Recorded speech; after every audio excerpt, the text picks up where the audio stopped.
Just imagine a black man in the 1700s who received no formal education. No privileges. Yet, he teaches himself astronomy, outsmarts the greatest minds of his time, and helps design Washington, D.C. His name? Benjamin Banneker. But history tried to erase him. In the next few minutes, we're uncovering the life of this forgotten black genius. This isn't just a story, it's proof of our brilliance, and trust me, you won't want to miss a second of it. Before we continue, show your support and smash that like and subscribe for more eye-opening black stories. Let's dive right in. Benjamin Banneker. He was one of the first African Americans to gain recognition for his knowledge and work. Born on November 9, 1731, in Ellicott Mills, Maryland, Benjamin came from a unique background. His father, Robert, was a freed slave from Guinea, and his mother, Mary Banneker, was the daughter of a freed African man and an English indentured servant. Born free, Banneker grew up on a 100-acre farm, an unusual privilege for black people in the 1700s. But he didn't waste it. His childhood was stable, allowing him to grow into a brilliant young man. His grandmother, Molly, taught him how to read and write, and though he attended a Quaker school briefly, most of his education came from his own relentless curiosity. He was a self-taught scholar and an avid reader, always eager to borrow books and learn more. From an early age, Banneker showed an extraordinary talent for mathematics and science. He was fascinated by the stars and developed a deep passion for astronomy. But his brilliance didn't stop there. One of his first major achievements was designing an irrigation system for the family farm. After his father passed away, he took over, successfully running the farm and cultivating tobacco as a business. When Benjamin Banneker was 21, he met a traveling salesman named Joseph Levi. Levi showed him a pocket watch, something Benjamin had never seen before. Fascinated by it, he studied it closely. Seeing his excitement, Levi decided to give it to him. Benjamin took the watch home and spent days taking it apart and putting it back together, trying to understand how it worked. He carefully drew pictures of its parts, made calculations, and then challenged himself to build a clock of his own. For 2 years, he worked tirelessly, carving each gear by hand from wood. Finally, in 1753, his wooden clock was complete, the first of its kind ever built in America. It worked perfectly, chiming every hour for over 40 years until it was tragically lost in a fire. News of his creation spread fast, and people traveled from all over just to see it. Soon, Benjamin became known as a clock and watch expert, often helping others fix their timepieces. Today, his legacy lives on. The Banneker Incorporated Watch and Clock Company was named in his honor, crafting timepieces that incorporate fine wood, just like his original clock. It remains one of the few minority-owned watch and clock companies in the world. But for Benjamin, building the clock was just one step in his lifelong journey of learning. He never stopped seeking knowledge, always pushing himself to explore new ideas and master new skills. During the Revolutionary War era, a family of Quaker brothers, the Ellicotts, moved near Benjamin Banneker's farm to build their mill. The two families became friends, and through this friendship, Benjamin was introduced to astronomy. One of the brothers, George Ellicott, was an amateur astronomer. He saw Benjamin's talent and lent him books and a telescope to help him learn. With just borrowed books and a telescope, Benjamin Banneker mastered astronomy, predicting solar eclipses more accurately than professional scientists. He accurately calculated the positions of the sun and moon and even predicted the solar eclipse of April 14, 1789, an incredible achievement for someone who was largely self-taught.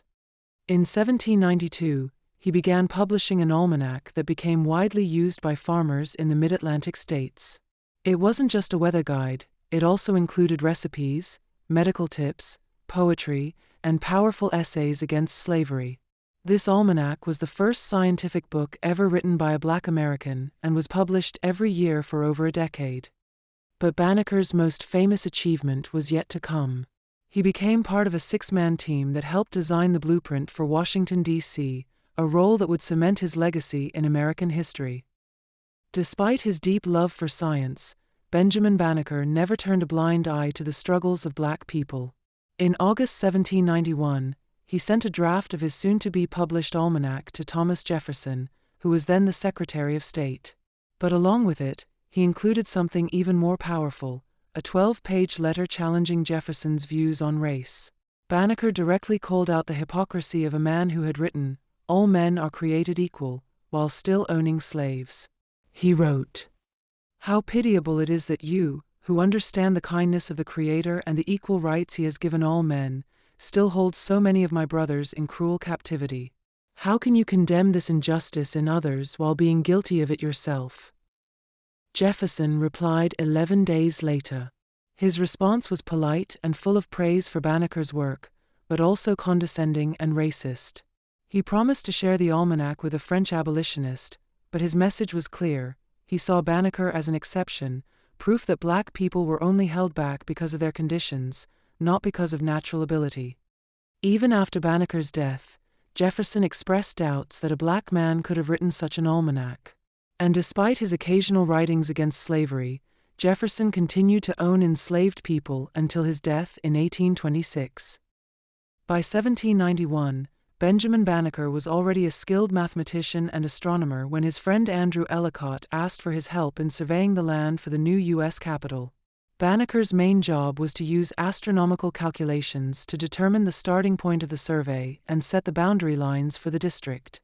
His expertise in predicting solar and lunar eclipses, sunrises, and sunsets made him the perfect choice for the task. At the time, choosing a location for the Capitol was a heated debate.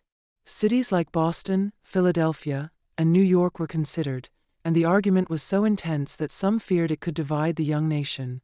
Finally, in 1790, Congress passed the Residence Act, selecting a site along the Potomac River.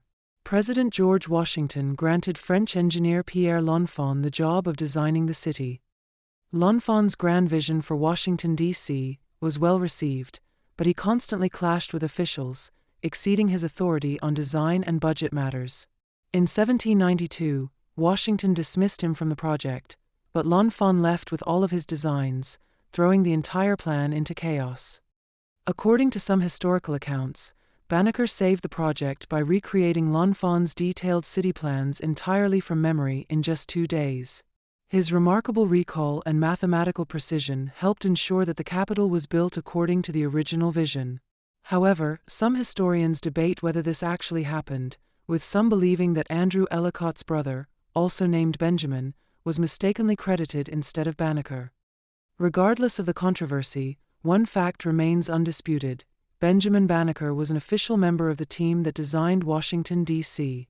In a time when America still practiced slavery, this free black man used his intellect and skill to challenge the false belief that black people were inferior.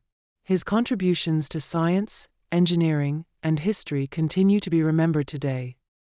Benjamin Banneker never married or had children, but he spent his life dedicated to science and learning. Even as he got older, he continued his research and astronomical studies. By 1797, his almanac wasn't selling well, so he decided to stop publishing it. Over the years, he had to sell parts of his farm to support himself, but continued living in his small log cabin. Then, on October 9, 1806, after taking his usual morning walk, Banneker passed away in his sleep, just 1 month before his 75th birthday. Before he died, he asked that all borrowed items be returned, including his astronomical journal, which remains one of the few records of his life. His funeral was held on October 11th, but something shocking happened that day. His house suddenly caught fire, destroying almost everything, including his famous wooden clock. The cause of the fire was never found. Even though much of his personal work was lost in the fire, Banneker's legacy lived on. Newspapers, like the Federal Gazette of Philadelphia, wrote about him, and over time, schools were named in his honor, such as Benjamin Banneker Academic High School in Washington, D.C., Benjamin Banneker Academy for Community Development in Brooklyn, New York, and Benjamin Banneker High School in College Park, Georgia. In 1980, the U.S. Postal Service even honored him with a 15-cent stamp as part of its Black Heritage series, celebrating the contributions of Black Americans throughout history. Banneker's name may not be in every history book, but his brilliance is carved into American history. A black man, born in a world that saw him as less, proved he was more. Did you learn something new? Share your thoughts in the comments. We'd love to hear from you. Don't forget to like this video, share it with friends and family, and subscribe to show your support. Thanks for watching.